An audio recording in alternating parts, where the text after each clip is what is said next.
안녕하십니까? 글쓰기 교수입니다. 오늘은 대학에서 글쓰기를 지도하는 교수가 직접 알려드리는 글쓰기 쉽게 하는 3회 법칙 글쓰기에 대해 설명드리겠습니다. 오늘 알려드리는 비법을 잘 이해하시고 자신의 글에 적용하여 연습하신다면 앞으로 모든 글쓰기에 자신감을 갖게 될 것입니다. 예로부터 3은 가장 완벽한 숫자로 인식되어 왔습니다. 로마의 속담에 3으로 이루어진 것은 완벽하다라는 말이 있습니다. 실제로 숫자 3을 이용한 표현은 의사소통에서도 유용하게 사용됩니다. 또한 3은 우리 생활 곳곳에서도 긴밀하고 친숙하게 쓰이는데요. 예를 들면 삼시세끼, 삼복더위, 삼진아웃, 만세삼창, 삼박자, 삼칠일 등이 그것입니다.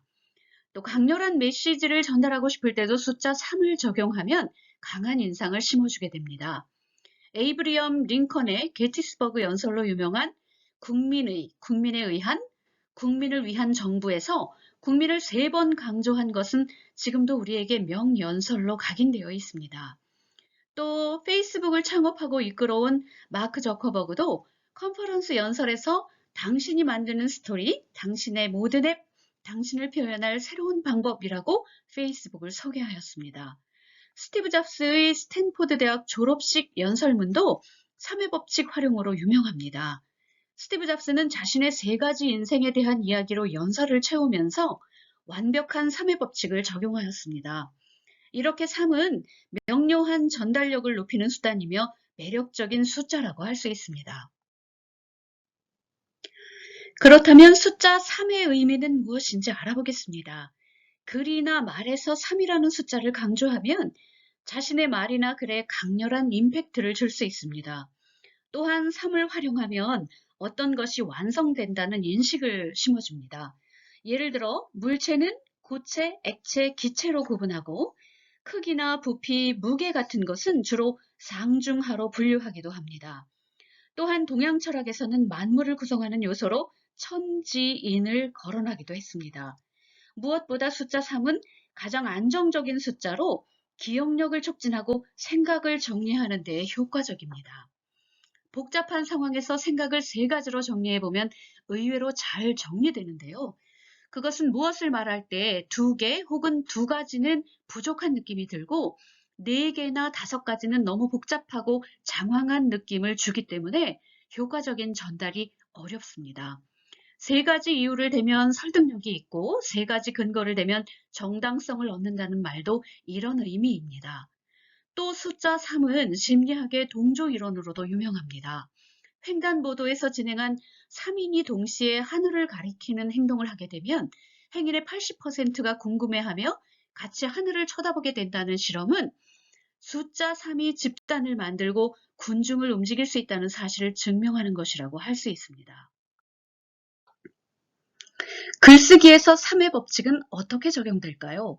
3의 법칙 글쓰기의 대표적인 구성체계는 서론, 본론, 결론의 3단 구성입니다. 이 3단 구성인 3회 법칙 글쓰기는 모든 형식의 글에 적용할 수 있는 유용한 방법이기도 합니다. 보편적인 3회 법칙 글쓰기에는 에세이, 논설문, 논문, 보고서, 제안서를 비롯하여 일상적인 이메일이나 안내문도 같은 구조를 가졌고 발표를 목적으로 하는 프레젠테이션이나 연설문도 3회 구조로 진행합니다. 3회 법칙 글쓰기의 가장 큰 장점은 독자가 편안하게 읽을 수 있고 글의 전개가 쉬우며 논리적인 표현을 자연스럽게 연결할 수 있다는 것입니다. 특히 짧은 시간에 습득하여 숙달할 수 있는 편리한 방법이기도 합니다. 3회 법칙 글쓰기는 글의 도입인 서론과 글의 본문인 본론, 그리고 마무리인 결론으로 구성되는데요. A4 용지 기준으로 1페이지 분량의 글을 써야 한다면 서론 1단락, 본론 3단락, 결론 1단락 내용을 구성하여 총 5개의 단락을 만들면 됩니다. 그런데 만일 글의 내용이 많고 긴 글을 써야 한다면 본론의 핵심 3가지를 더 세분화하여 각각의 본론 소주제를 다시 3개의 더 작은 소주제로 나누어 쓰는 것입니다. 이런 방식으로 진행한다면 전체적으로 서론, 본론, 결론의 3회 법칙 구조를 유지하면서 세부적으로도 계속 3회 법칙 기준 내에서 내용이 확장될 수 있는 원리라고 하겠습니다.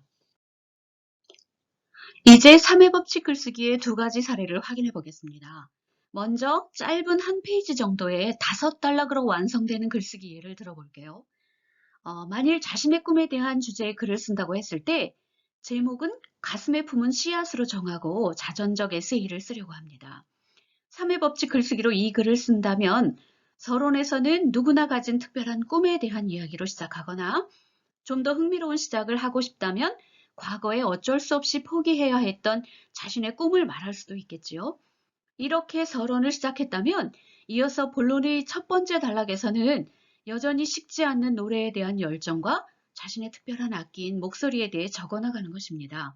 본론의 두 번째 단락에서는 꿈을 이루고 싶어 대학의 성악과에 지원했지만 성대 수술과 함께 절망하고 좌절했던 아픈 기억을 써보는 것입니다.